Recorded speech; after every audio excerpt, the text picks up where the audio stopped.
Meus amados e queridos irmãos, eu desejo saudar a todos com a paz do Senhor. Queridos, por gentileza, você que trouxe um exemplar da Bíblia Sagrada, abra comigo o segundo livro de Samuel, capítulo de número 23. Segundo Samuel, capítulo de número 23. Localize, por gentileza, o versículo de número 9.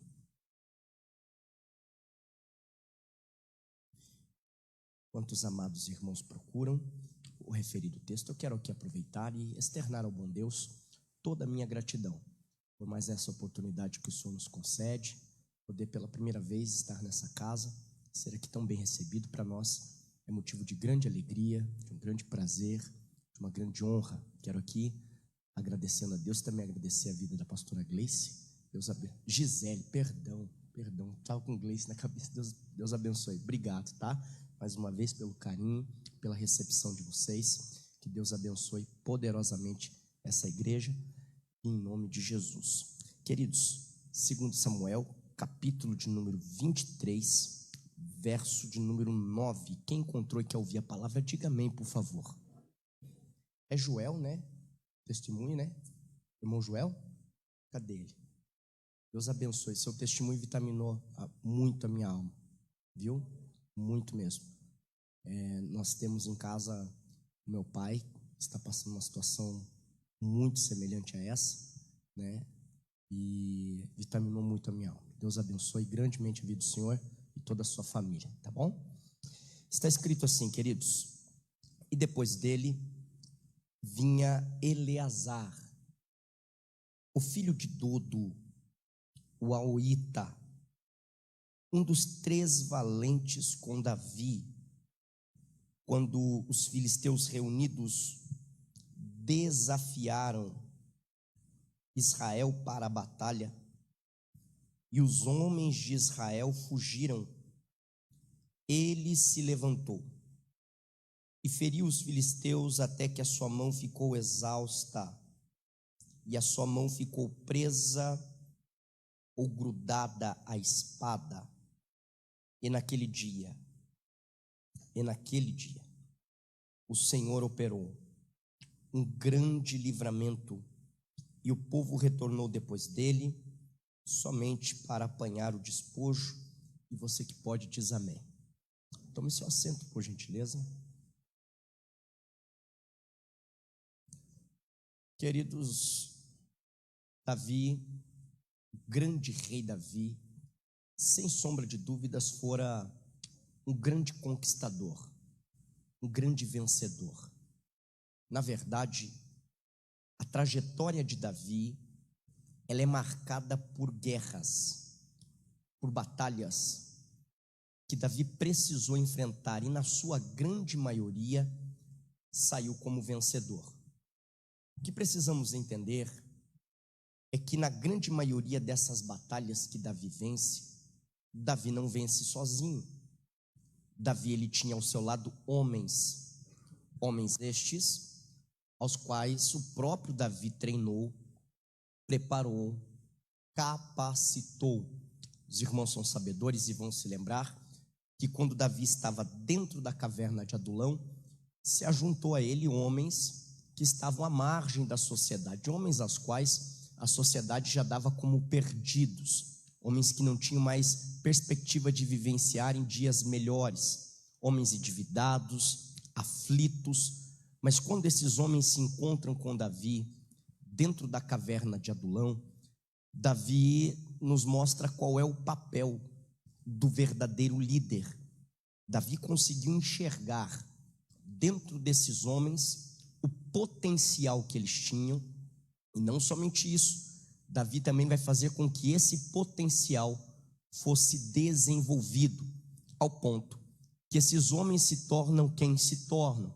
Os valentes de Davi, os poderosos de Davi. Davi conseguiu enxergar dentro desses homens um guerreiro que existia dentro deles, um valente que existia dentro deles, que talvez nem eles mesmos sabiam que existia.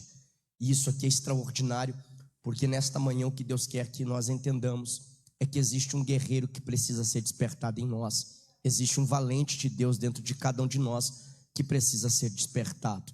O que eu acho extraordinário é que esses homens são homens fortes, poderosos, corajosos, que possuem sim as suas diversas habilidades, seus talentos, mas acima de tudo, e essa para mim é a maior característica deles, eles eram homens leais. Leais a grau ponto que estavam dispostos a entrar em qualquer que fosse a batalha. Leais a grau ponto que estavam dispostos a arriscar a sua própria vida pelo rei, pelo povo de Israel, pela sua família. E isso aqui é interessante, porque o que precisamos entender é que ter talento é muito bom, ter talento é extraordinário, talento abre porta, mas é a sua lealdade que vai manter a porta aberta, é a sua lealdade que de fato pesa para Deus. A pergunta esta manhã não é se nós temos talento, que nós temos talento, todos aqui sabemos. A pergunta essa manhã é se estamos sendo leais àquele que nos deu a oportunidade de fazer parte desse grande exército de Deus. Interessante é que dentre esses inúmeros valentes que Davi tinha, 3 deles eram os principais ou mais importantes.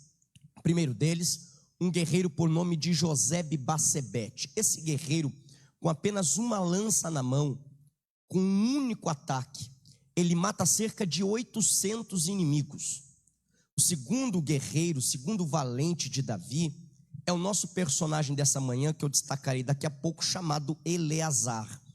E o terceiro grande valente de Davi é um guerreiro por nome de Samá. Samá é aquele valente que se coloca no meio de um pedaço de terra, cheio de lentilha, e vale lembrar que lentilha não tem tanto valor assim, mas esse homem, ainda que sozinho, decide permanecer naquele ambiente, enfrentar o inimigo, defender aquele território e sai como vencedor. São homens extraordinários, são homens diferenciados e que estão de fato fazendo jus ao título que carregam, valentes do rei, valentes de Davi. Mas dentre esses 3 principais valentes de Davi, o que mais me chama a atenção não é nem o primeiro, nem o terceiro que eu acabei de citar, mas justamente o segundo. O nome dele é Eleazar, ele é filho de Dodo, como o texto que lemos nos informa, e o grande segredo desse valente está justamente no seu nome, no significado do seu nome. O nome Eleazar significa aquele a quem Deus ajuda, ou aquele a quem Deus tem ajudado. Se você me permitir, por mais alguns minutos, só essa manhã, por mais bonito que seja o seu nome, eu gostaria de mudar o teu nome essa manhã. Essa manhã teu nome não é João, não é Pedro, não é Maria. Essa manhã eu gostaria de chamar você de Eleazar, aquele a quem Deus ajuda, aquele a quem Deus tem ajudado. Quantos entendem isso e aceitam? Digo amém, por favor. A história desse guerreiro, ela é fantástica, extraordinária. A Bíblia vai dizer que Israel está reunido em um território chamado Pasdamim. Pasdamim significa fortaleza de sangue. Nesse território onde Israel está, tem um pedaço de terra, um campo cheio de cevada. Esse território onde Israel está é possessão israelita. Deus confiou a Israel esse pedaço de terra, esse território.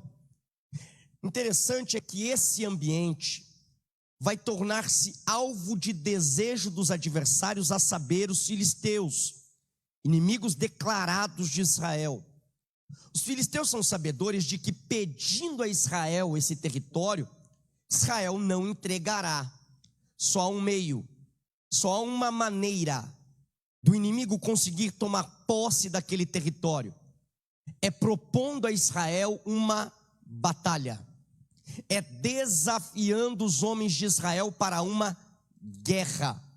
É por isso que os filisteus vêm com uma tropa, com homens fortes, bem preparados, armados até os dentes, com sede de sangue, desejosos a qualquer preço tomar posse daquele ambiente, até Pasdamim.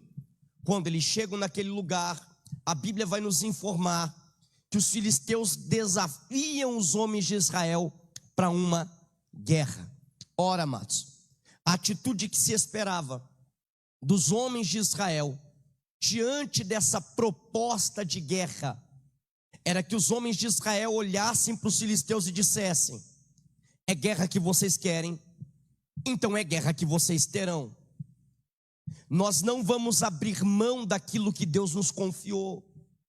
Nós não vamos entregar de mão beijada o território que Deus nos deu. Esse território é nosso e dele nós não abrimos mão. Porém, não é essa a atitude dos homens de Israel.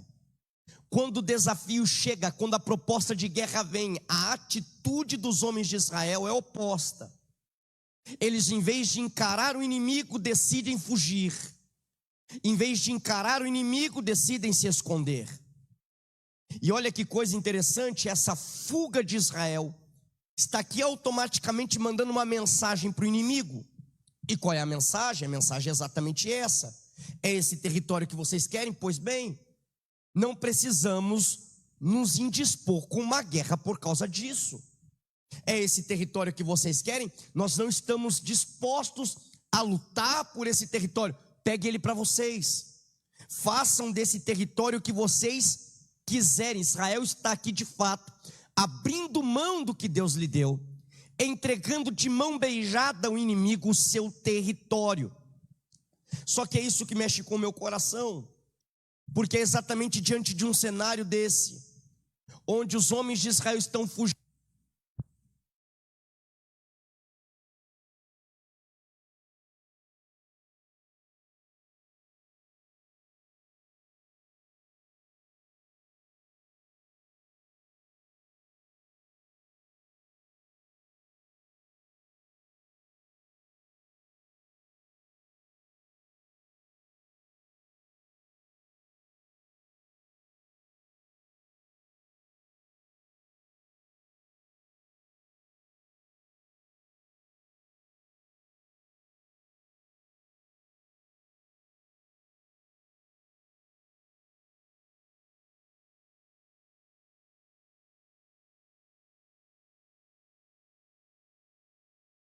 Diante de Eleazar, irmãos, está o exército inimigo. Homens muito fortes, bem preparados, armados até os dentes, com sede de sangue. Ora, apenas uma espada na mão, e esse homem decide encarar sozinho o inimigo. Quem olha esse cenário de guerra, antes mesmo dessa guerra começar, já tem um derrotado e um vencedor, sim ou não? Sim ou não? Quem olha esse cenário de guerra está dizendo: é impossível que Eleazar saia vencedor nessa batalha. Os filisteus são muito mais fortes, numericamente, belicamente falando, não tem como vencer. Quem olha esse cenário de guerra está dizendo: os filisteus já venceram. Só que é isso que eu acho extraordinário, é isso que eu acho lindo, porque esse é o nosso Deus. Nosso Deus, ele é especialista, e se vale um glória a Deus dê, em ir na contramão da ótica humana. É quando o homem diz não dá, que Deus diz deixa que eu tenho um jeito. É quando o homem diz Deus, que Deus entra em cena e diz eu faço vencedor. Tem alguém entendendo isso aqui essa manhã e pode glorificar a Deus? A guerra vai começar, e quem está de fora está certamente esperando a queda de Eleazar. E vem o primeiro filisteu, e para surpresa de quem está de fora, quem cai não é Eleazar, quem cai é o filisteu. Vem o segundo, Eleazar de pé. Vem o terceiro, Eleazar não caiu. Vem o quarto, ele continua de pé. Vem o quinto, ele está vencendo uma guerra que era improvável que ele pudesse sair vencedor. Porém, entenda, quem é Eleazar? Eleazar é um improvável que Deus levantou para vencer guerras que são aos olhos humanos improváveis que ele possa vencer, para mostrar que Deus é poderoso para ir na contramão da ótica humana e fazer muito mais do que pensamos, imaginamos, projetamos. Quem recebe essa palavra essa manhã em nome de Jesus?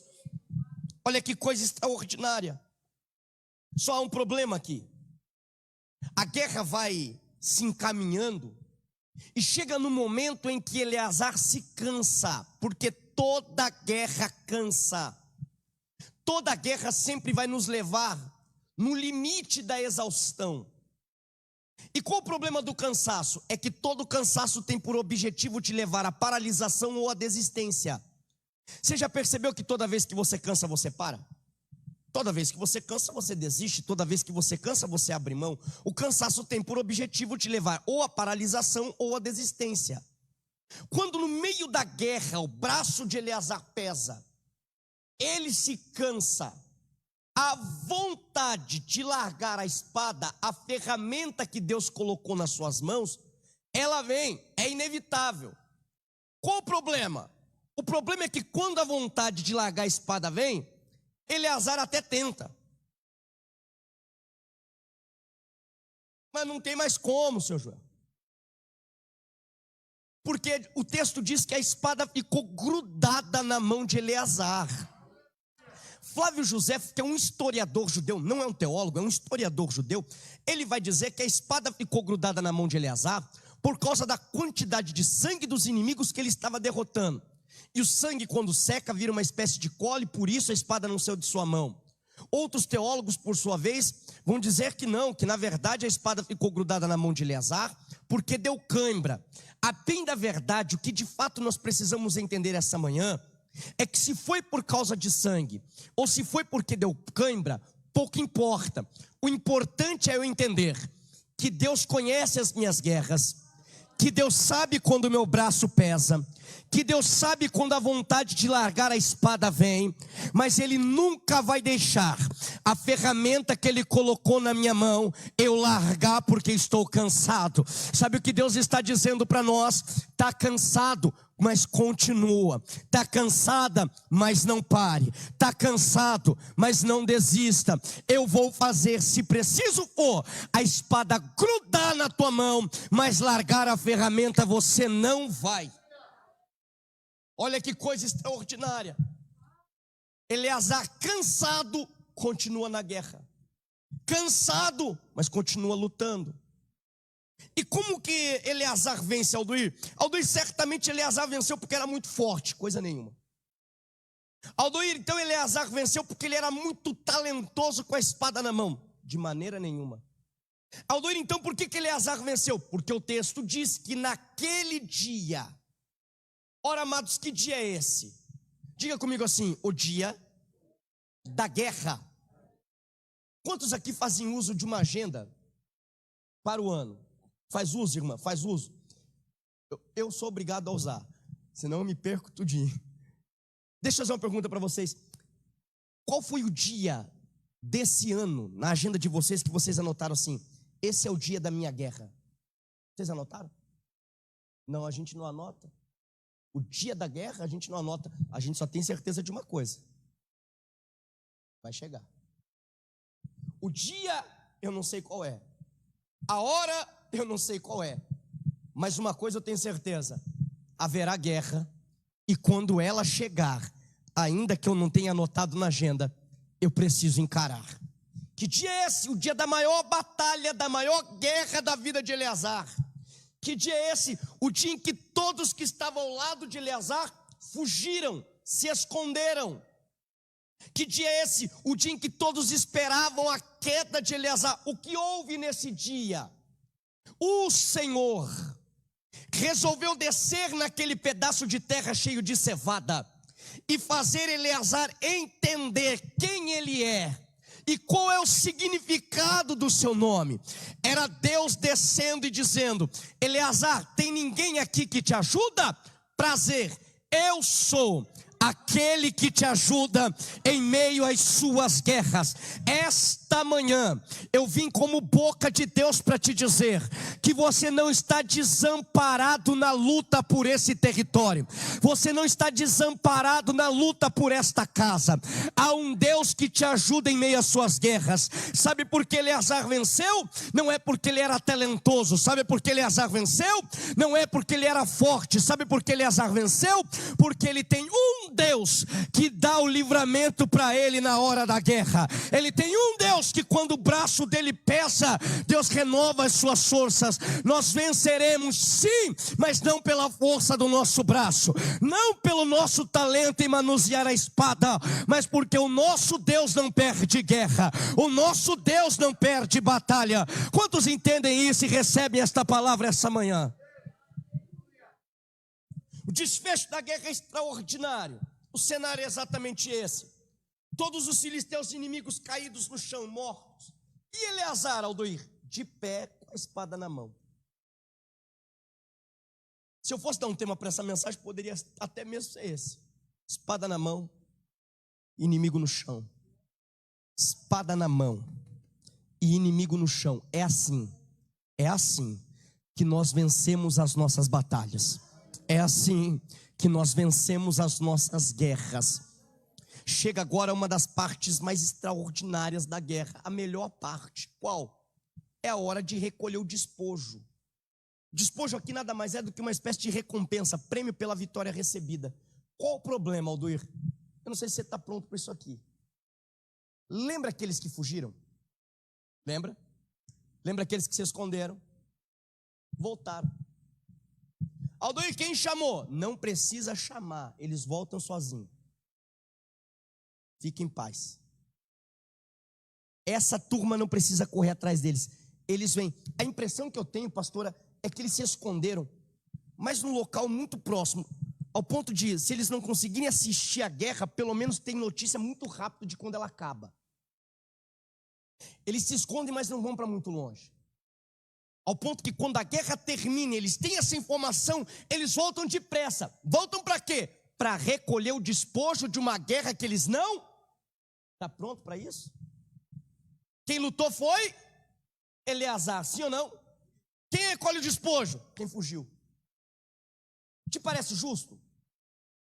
Certamente, talvez alguém de nós olharia diante de uma situação dessa, alguém pegando o despojo, ele ia dizer, ô amigo, tira a mão desse despojo aí. Por quê? Você não tem direito não, esse despojo é meu. Aonde é que você estava na hora da guerra que você não me ajudou? Na hora que eu mais precisei, você estava escondido. Não, quem lutou fui eu, quem venceu fui eu, quem se esforçou fui eu, quem se arriscou fui eu. O despojo é só meu. Só que tem um problema aqui, não é isso que Eleazar faz, gente. Aldoir, o que Eleazar faz diante dessa situação? Ele fica calado.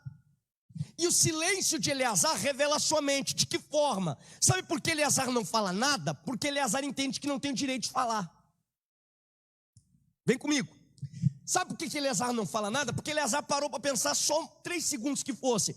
Quem é que me deu oportunidade quando eu estava perdido? Não era nada, não tinha perspectiva de dias melhores. Quem é que me deu uma oportunidade de mudar de vida? Foi Deus. Quem é que colocou uma ferramenta na minha mão? Foi Deus. Quem é que me deu habilidade para manusear a espada? Foi Deus. Quem é que na hora que meu braço cansou e eu ia morrer, desceu para me dar o livramento? Foi Deus. Então Eleazar entendeu, essa guerra, quem venceu não fui eu, quem venceu foi o meu Deus. Eu só fui um instrumento na mão dele. Quem está entendendo isso aqui? Aplauda o Senhor, glorifique a Ele essa manhã. Diga comigo assim, tem guerras que quem vai lutar sou eu, mas quem vai escolher o despojo nem sempre sou eu. Essa guerra me ensina algumas verdades que eu preciso compartilhar com vocês essa manhã. Quem quer ouvir ainda, diga amém, por favor. O que as guerras me ensinam? Você percebeu que esse ambiente onde Israel estava não era um ambiente de guerra? Sim ou não? Mas ele tornou-se um ambiente de guerra a partir do momento que os filisteus chegaram e desafiaram Israel para essa batalha.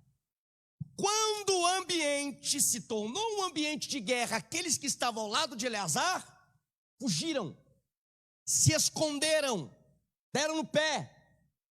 O que as guerras me ensinam?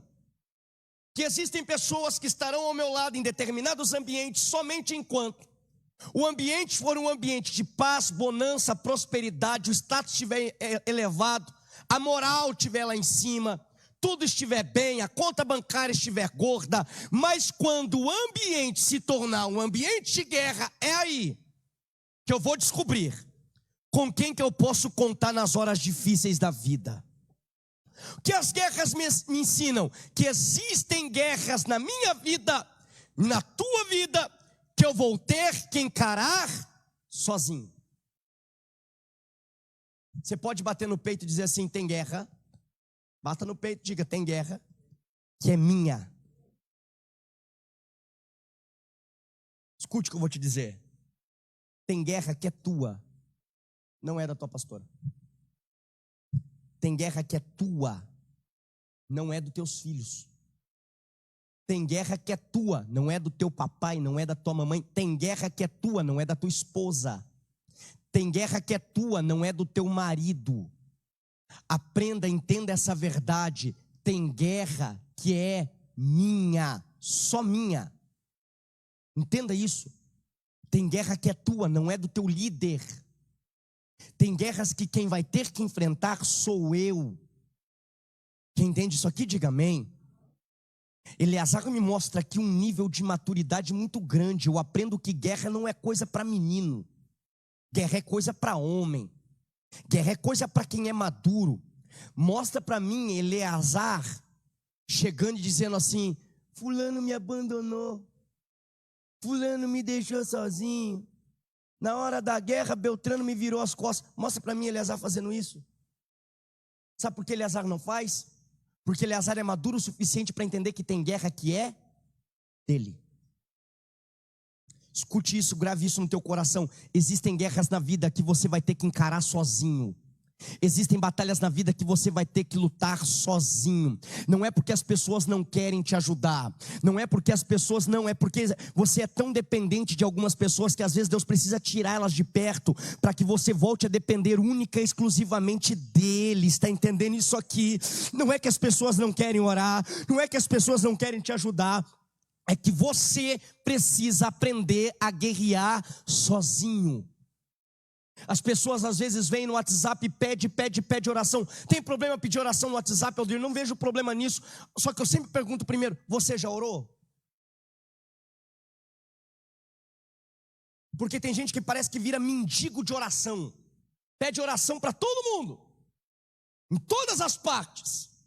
Conta o seu problema para todo mundo, como se as pessoas fossem de fato orar pelo problema dele. E não se decepciona não, a minoria vai orar. Porque você precisa aprender que tem guerra que quem tem que lutar é. Mas ainda que sozinho, não fuja. Ainda que sozinho, não se esconda.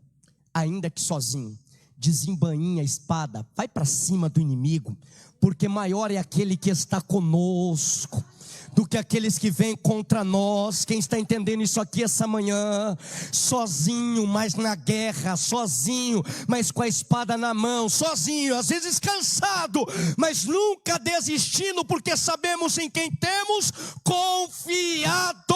Maior é o nosso Deus nessa guerra. Que as guerras me ensinam. Quem permite essas guerras chegar na nossa vida é? Sim ou não? Você acredita nisso? Permita-me fazer uma pergunta, espero a sua resposta. Você acredita que Deus permitiria uma guerra na sua vida somente com o objetivo de fazer você virar motivo de chacota, zombaria? Sim ou não?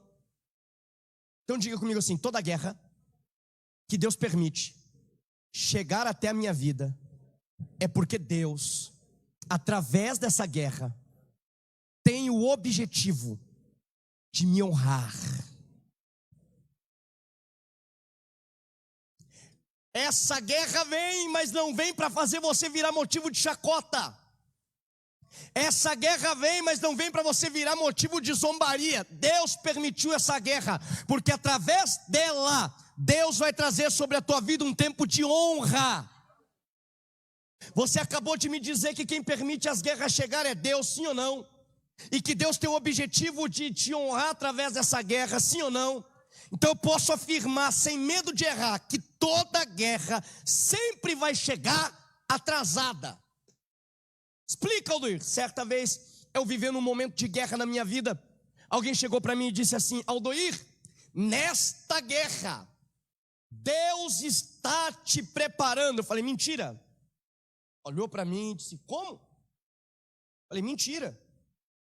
Ele repetiu, ele disse assim: Aldoir, Eu estou te dizendo que nessa guerra Deus está te preparando. Eu falei, mentira. Fui militar. Não existe esse negócio de se preparar na guerra. Deus não prepara ninguém na guerra. Nem pós-guerra, porque não existe pós-guerra para quem não estava pronto para a guerra. Deus sempre vai te preparar, diga comigo, antes da guerra começar. É por isso que eu disse para você que toda guerra sempre chega atrasada. Por quê? Antes dessa guerra chegar, Deus deu a Eleazar coragem. Antes dessa guerra chegar, Deus deu a Eleazar espada, Deus armou Eleazar. Antes dessa guerra chegar, Deus deu a ele talento para manusear a espada. É por isso que eu disse que quando a guerra chegou, ela já chegou atrasada. Porque antes da guerra vir, Deus já veio com preparo. Deus disse, pode ir, que eu já te preparei para essa batalha. Pode ir, que eu já te dei estrutura para esta guerra. Eu estou pregando esta manhã para pessoas que estão enfrentando guerras, pessoas que estão enfrentando batalhas na sua vida, estão lutando para defender o território que Deus te deu, e Deus está dizendo para você, vai para cima, porque eu já te preparei para essa batalha.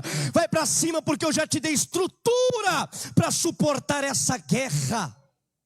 Glória a Deus. Que as guerras me ensinam que por mais difícil, improvável que seja, que eu possa sair como vencedor, eu preciso lutar. Cadê as mamães aqui? Levante a mão, as mães. As mães. Eu tenho certeza que você já falou isso para o seu filho, e tua mãe já falou isso para você. O quê? O filho chega para a mãe e diz assim, mãe, posso ir em tal lugar? Todos os meus amigos estão indo. A resposta da mãe é essa, não, você não vai. O filho quer saber o porquê. Por que eu não posso ir? Aí a mãe diz assim, porque você não é? Essa é clássica. Essa não tem erro, irmão. Sabe por quê Eleazar não foge da guerra? Tudo está contribuindo para ele fugir também, sim ou não? Tudo contribui para que ele também se esconda. Mas por que ele decide ficar de pé, pegar a espada na mão e encarar o inimigo, se tudo está contribuindo para ele também fugir? Afinal de contas, esse território não era responsabilidade apenas dele. É porque Eleazar entendeu que ele não era. Quem quiser fugir, que fuja. Quem quiser se esconder, que se esconda. Nós não. Nós não vamos fugir na hora da guerra, porque nós entendemos que nós não somos todo mundo. Nós entendemos que Deus nos levantou para ser diferente. Nós entendemos que não, olha irmão, não tem conexão. Imagine isso daqui. Eleazar é valente do rei, sim ou não? Fugir atitude de valente? Fugir atitude de? Esse é o problema. Se Eleazar foge, ele vai viver com título de valente, com vida de covarde. Não tem nexo. Não dá para levar assim. Se dizer ser valente, quando as tuas atitudes provam o contrário, chamam você de covarde. O que Deus está dizendo para nós essa manhã é que Ele não nos quer fugindo das guerras. Ele não nos quer escondido na hora da batalha. Ele quer que nós depositemos toda a nossa confiança nele e entendamos que Ele é o Senhor dos exércitos, que Ele é o Deus que não perde guerra, que Ele é o Deus que não perde batalha. Glória a Deus. Escute isso. Você percebeu que quando eu falei de Josebe e Batsebete, eu disse para os irmãos quantos foram os inimigos que ele derrubou? Sim ou não? Mas percebeu que quando a gente fala de Eleazar, a Bíblia não dá um número exato de inimigos que ele derrotou? Eu julgava essa informação muito relevante, e a Bíblia não está nos fornecendo. Só que aprenda isso aqui essa manhã. Quando a Bíblia não te fornece uma informação que parece ser muito relevante, é porque a Bíblia está tentando te mostrar de forma muito clara que essa informação não é tão relevante quanto você pensa. E sempre vai ter uma informação na falta da informação. Explica. Quando a Bíblia não diz para você a quantidade de inimigos que Eleazar derrubou, é porque a Bíblia está tentando nos mostrar que mais importante do que saber quantos caíram, é entender quem permaneceu de pé. É por isso que quando eu entro nessa manhã de domingo aqui, mesmo sem conhecer os irmãos, eu já olho para vocês e me alegro. Por que, Aldoir?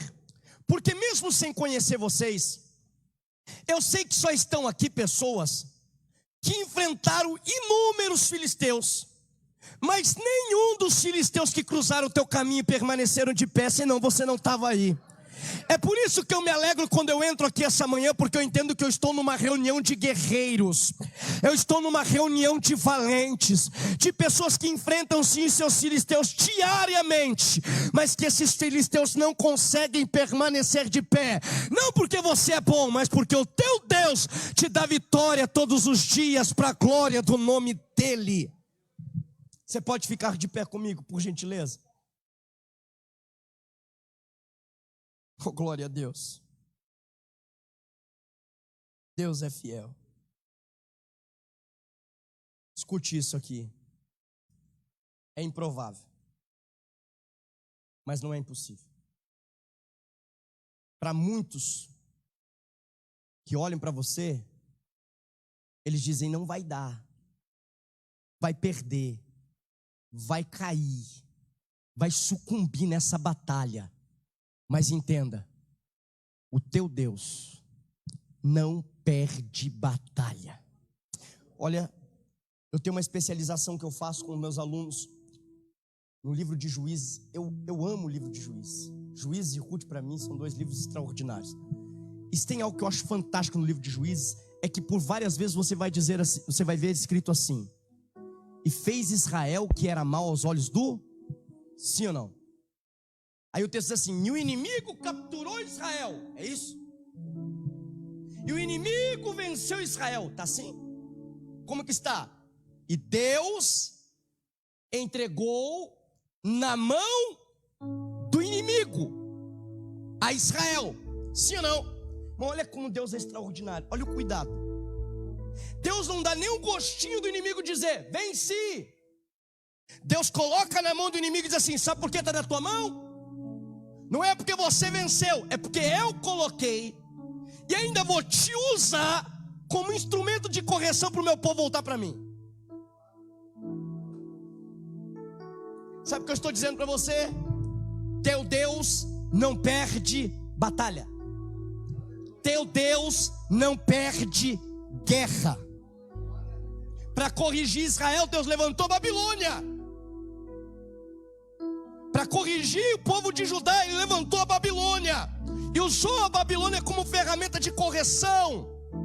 Mas entenda, Deus não perdeu a guerra para a Babilônia.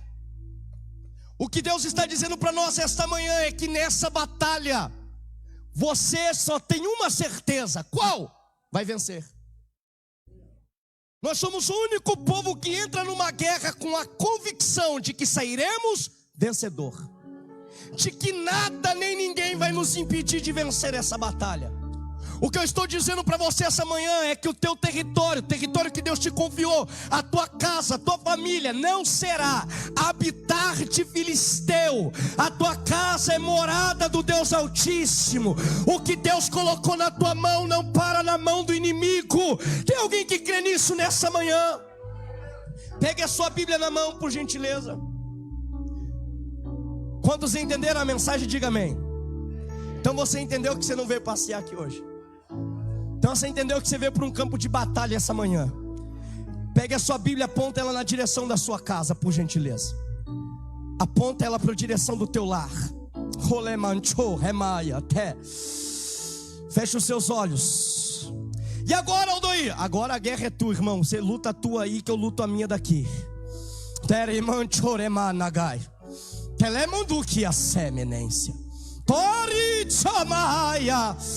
Comece a clamar essa manhã. É manhã de batalha, é manhã de guerra.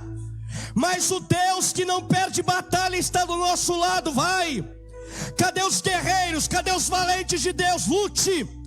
Comece a clamar pelos teus filhos. Comece a clamar pelo teu casamento. Comece a clamar pela tua casa. Porque enquanto você clama, tem filisteu caindo por terra essa manhã. Tem filisteu caindo por terra essa manhã. Herei, chorabaracandaracia. Remídia labaracandaraia.